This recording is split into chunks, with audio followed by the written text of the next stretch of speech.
I, 26, female, was supposed to get married last year, but the wedding never ended up happening because unfortunately my groom made a run for it right before the ceremony was supposed to start and never showed up. My ex-fiancé, Garrett, 23, male, and I had been together for 3 years before he proposed. We met through friends and got along very well.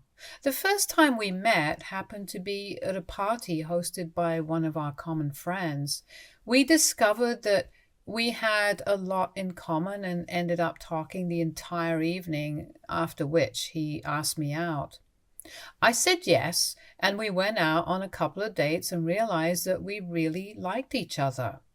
Within 3 months, we were officially in a relationship and everything was going great. 6 months in, we had introduced each other to our families, and a year later, we moved in together. We were in love, and I couldn't imagine anyone better for me than him. I was convinced that he was my soulmate, and everything was blissful for 3 years that we were together. We did have occasional fights, but we would always make up, and it would never be too serious, so we had nothing to worry about. Our friends and family constantly commented on how great our relationship was, and I believed it because honestly, we probably had the healthiest relationship ever. Anytime we had a problem or an issue, we would just talk to each other and sort it out. That's a promise that we had made to each other, that we would always talk things through and never give up on each other. So when he decided to propose over a year ago, I said yes, because everybody had their eyes on us, since it was a public event that he had organized for the proposal. But later on, when we were on our own, I decided to talk to him because in spite of the love that we have for each other, I was still 3 years older than him, and I know it's not a lot, but in our 20s, 3 years makes a huge difference. When I had met him, he had been 20 and I had been 23, and even I had been kind of skeptical about dating him because he seemed young, almost too young to be with me, and I was worried about what people would say. But he was just so charming and wonderful that I couldn't help but say yes because it just felt like it was meant to be. But marriage was a big deal, and I didn't want him to sign up for something that he wasn't ready for yet, just because it was the socially acceptable thing to do. So the night of our engagement, I sat him down and asked him if he was sure about this because I was ready to wait for a couple more years until he was a bit older and had made up his mind about marriage. It could very well be possible that 3 years later, maybe he wouldn't be on the same page about marriage, and I didn't want that to ruin what he had. I was ready to wait for him, and I wanted him to know that there was no pressure on him to get married as soon as we could, just because people believed that we had to. But he reassured me that he was ready for it, and the only reason that he had proposed to me and asked me to marry him was because he wanted to. There was no pressure on him anyway. So I had spoken to him about this, but in spite of that, he ruined everything that we had. There was a gap of almost 8 months between our engagement and our wedding, so he had 8 months to tell me that he had been having second thoughts about the wedding instead of embarrassing me at the altar. But for the entirety of those months, he said nothing and just sat tight with his mouth shut. He pretended to be in love with me the entire time, and even in the last week leading up to the wedding, he said nothing, and there was literally no way for me to know that he had been having second thoughts and didn't want to get married anymore. It truly was an Academy Award-worthy performance. I have to give him that. And maybe somewhere deep down, I also wanted to believe that he wouldn't abandon me or do anything to jeopardize our relationship, which is why I turned a blind eye to a lot of subtle, small things. The science was really small, but I had noticed them. I just convinced myself that it was no big deal and everything would be fine. I also didn't want to seem like a crazy, paranoid person making a big deal out of everything by bringing those things up. They were little things like he had stopped waiting for me to finish my meal before he got up from the dinner table, something that he would always do before, since I was a slow eater. He also started slowly spending more time on the phone before bedtime, but before the engagement, we would always go to bed at the same time and keep our phones aside for some personal quality time. It was just small things like these that made me feel a little weird, but I didn't bring it up with him because I didn't want to come off as paranoid or silly. He was getting married to me. I had the ring on my finger, so small things like these should not have mattered to me. That's what I told myself and convinced myself not to worry about any of these things and let it all slide. But other than that, there were no other signs, and I literally could never have predicted that he would have left me at the altar after everything that we had promised to each other. In the week leading up to the wedding, we were still going strong. He constantly kept telling me that he loved me and everything was normal. I couldn't even be bothered to notice small stuff anymore because I was just so excited to be married. But things shifted on the morning of the wedding. We were not supposed to see each other before the ceremony began, so we couldn't talk to each other, but in spite of that, he could have just talked to me the night before, and that would have been a lot more respectable than what he actually did. I realized that something was really wrong right before I was supposed to walk down the aisle, but instead of taking me to the venue, my parents and the groomsmen came to my room to tell me that they had scanned the entire hotel, but Garrett was nowhere to be found, and they had even checked the security footage where they had found out that he had actually left in the middle of the night before. I was still trying to give him the benefit of the doubt, and I said that we could wait for a few hours just to see if he would come back, but he didn't. I had a mental breakdown when I realized it, and the next couple of days. That night, he sent me a text message to explain himself. He told me that he wasn't sure if he wanted to do this anymore because he was too young, and he had been thinking about this for quite some time. And he had come to the conclusion that it was just not the right time for him to get married. He felt like he had a lot left to accomplish and achieve in his personal life before he settled down and started thinking about marriage. And I had been right. The discussion that we had on the night of our engagement is actually what made him reconsider what he was doing. But he couldn't talk to me about it later on because I was just so excited and he couldn't break my heart. He kept thinking that he would eventually have a change of heart himself, but that never happened. And he kept waiting for it to get better, but he just kept getting more worried and paranoid about the future. And so before he made another big mistake, he had decided to walk away from the altar and put an end to this, because he just couldn't marry me anymore for his own sake. And even if he did get married to me, it would just be for the sake of saving face. And then he would end up resenting me, which is not something he wanted to do. So he was ending it while we were standing in front of a bunch of people, and I was in my wedding dress. Clearly, that was the perfect time to have that discussion. I had so many things that I wanted to say to him after I read that text because I was hurt. I was upset and I was so betrayed, but I chose to stay dignified because I couldn't let my emotions get the better of me. So I only decided to tell him that I accepted his decision, and the only thing that I wanted from him was that he would have to pay for the entire event. And whatever money I had spent on the wedding so far, he would have to reimburse me for it. And that's the only way I would accept it. He agreed to it, and that was it. As soon as I pressed send on that text, I literally broke down yet again, crying through the night, and it was complete chaos in my life after that. I don't even remember when I stopped crying. It must have been days after the incident. I didn't see him again. He didn't even come back home to collect his things, and I still have them in a box somewhere after he had stood me up at the altar. I think my parents, my friends, and a few other relatives spent a good few days comforting me while I cried my eyes out. They took me back to my house after they had made sure that he wasn't lurking around. When I checked my phone, I realized that he had blocked me everywhere, and that just broke my heart even more.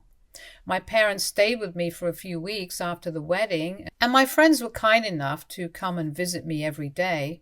Even his friends, his groomsmen, paid me a few visits just to see how I was doing and told me that they had cut him off entirely as well after the fiasco at the wedding because what he had done was not acceptable. But none of that mattered to me. I just wanted to move on and forget that I had even been involved with him because every time I thought about it, it made my heart hurt and I couldn't take it anymore. So I decided to take a break from everyone and everything and just took off. I went away on a tour of Asian countries for around 6 months and tried my best to forget about everything. And I have got to say it helped a lot.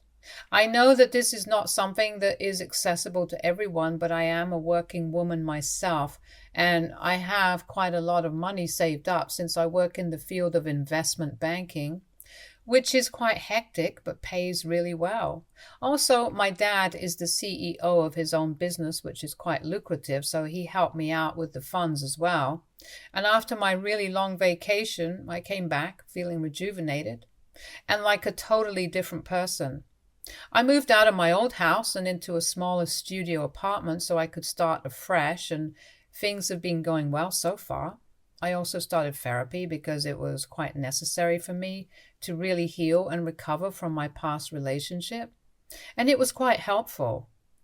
Everything was going well until last week when Garrett got back in touch with me to tell me why he did what he did. I had changed my number, but somehow he got a hold of it. It was probably some friend of mine who gave it to him and didn't tell me, which is a gross violation. And once I found out who it was, I'm definitely going to stop talking to them. But coming back to this, Garrett reached out to me and texted me after almost a year since the day of our wedding that never took place. And he sent me a text which said nothing, but it was just a hello, and it was from an unknown number, so of course I responded, asking who it was. And then he launched into his story and sent me a really long text about how sorry he was and how much he wanted to patch things up with me. He told me that the things he had said before he walked away were all true, and he had actually been getting cold feet in the months leading up to the wedding because he felt like everything was happening too fast. And he just wanted some more time.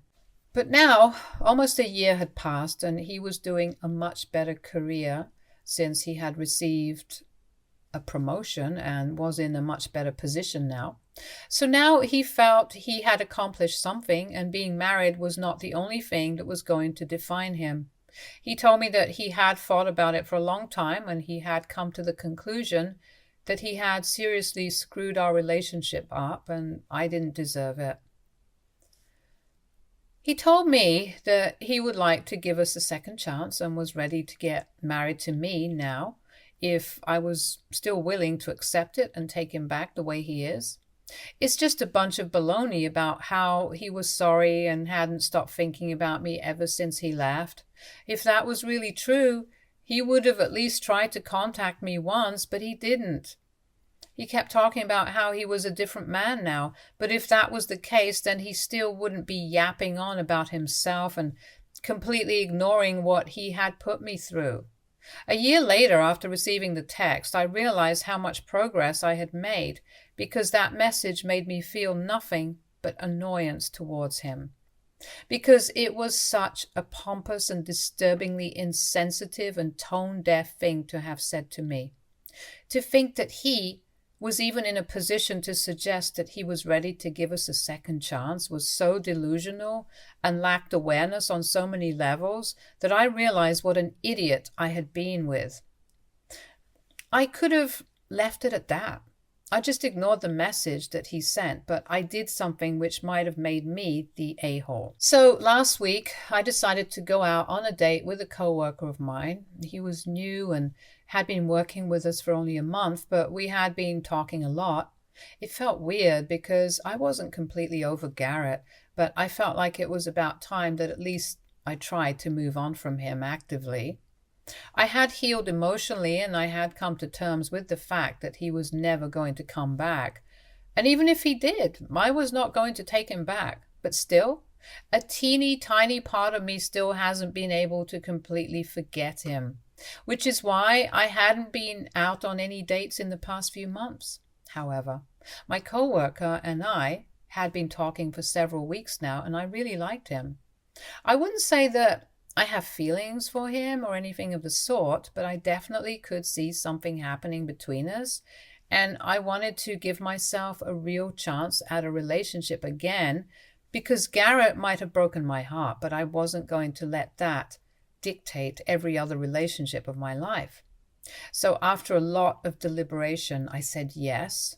When he asked me out, and I had taken a bunch of photos with him when we went out on our date, it was a really classy and fun date because first we went out to a restaurant and then we went to a bar and got totally drunk and sang karaoke with strangers. I had a picture with him where I was kissing him on the cheek and both of us were pretty drunk in it.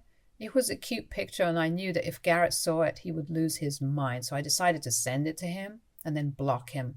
Just for the sake of it, I wanted him to feel bad, which is why I did it. And in hindsight, I probably shouldn't have done that because it just escalated the drama. After that text, I received a call from my parents and they were really concerned because apparently Garrett had shown up at their house and was begging them to let him speak to me because I had blocked him and he didn't know how else to talk to him. He was pretty desperate and I could hear it in my mother's voice that she was very concerned because of the way that he was behaving. I could hear him in the background. He was wailing and acting like a toddler throwing a tantrum. I could hear my dad trying to calm him down with soothing words, but even that wasn't working and he kept insisting that he wanted to talk to me and fix things with me because he was just not going to let me give up on us so easily. I was quite alarmed by the way that he was behaving, which is why I agreed to talk to him. That, and also because I didn't want him to bother my parents anymore. Once my mother handed the phone to him, he started screaming at me hysterically and said that I couldn't be with someone else. He was clearly unhinged at that moment, and I was even shocked. He insisted that he would rather have me be single than with someone else because he knew that the two of us were meant to be together and he wasn't going to let anybody else come between us. He was talking like a textbook psychopath, and so I had to hurriedly explain to him that I had just sent that photo to make him feel bad for what he did, and I'm actually still single and not seeing anybody.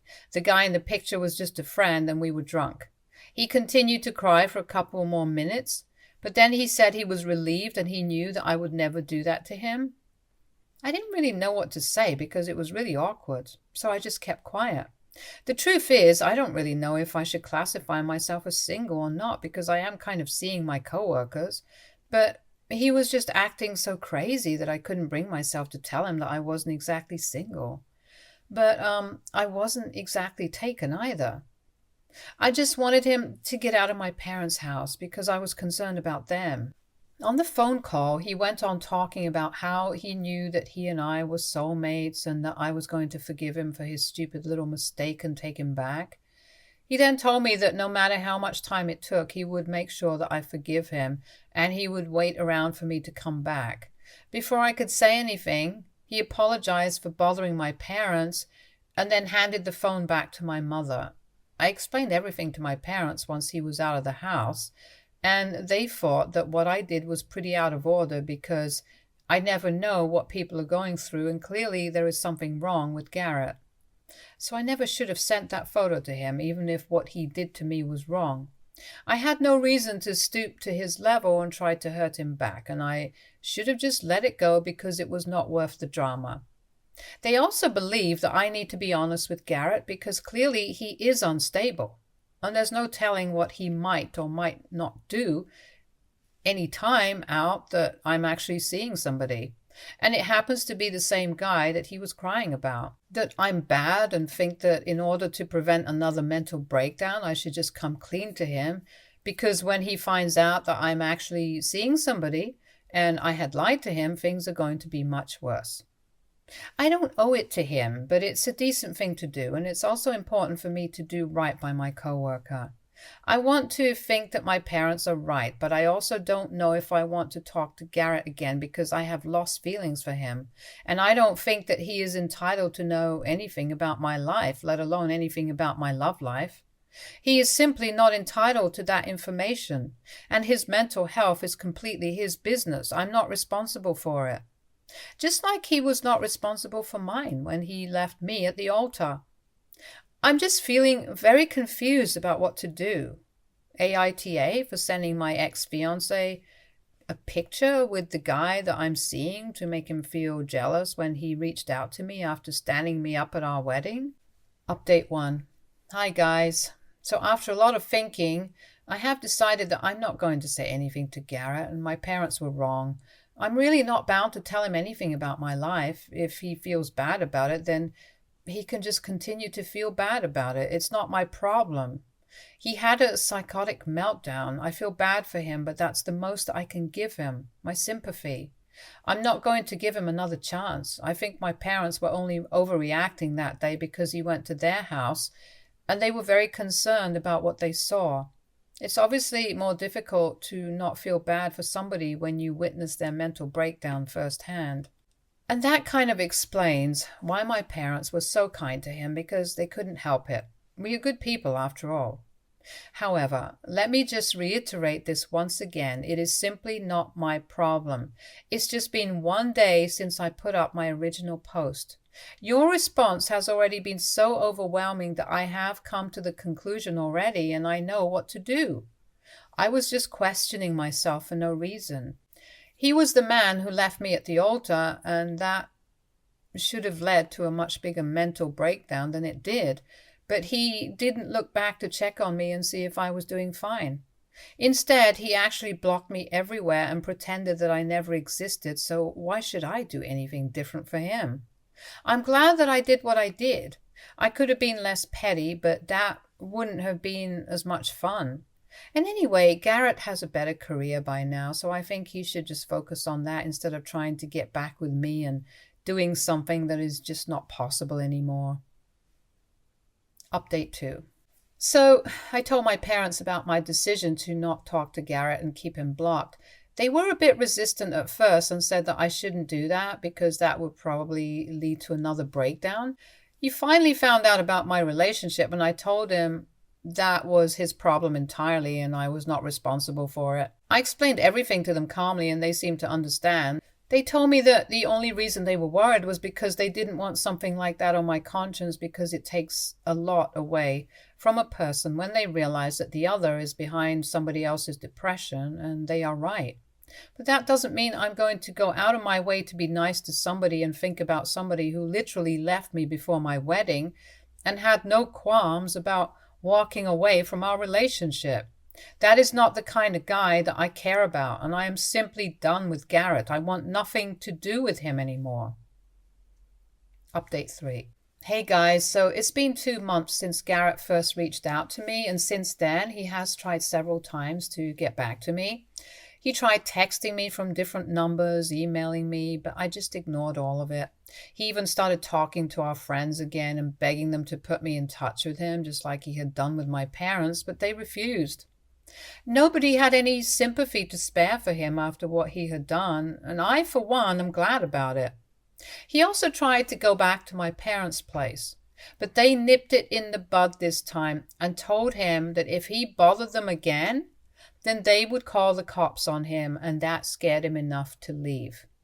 He kept trying to reach me somehow, but I had made myself completely inaccessible to him, so he gave up trying around a week ago.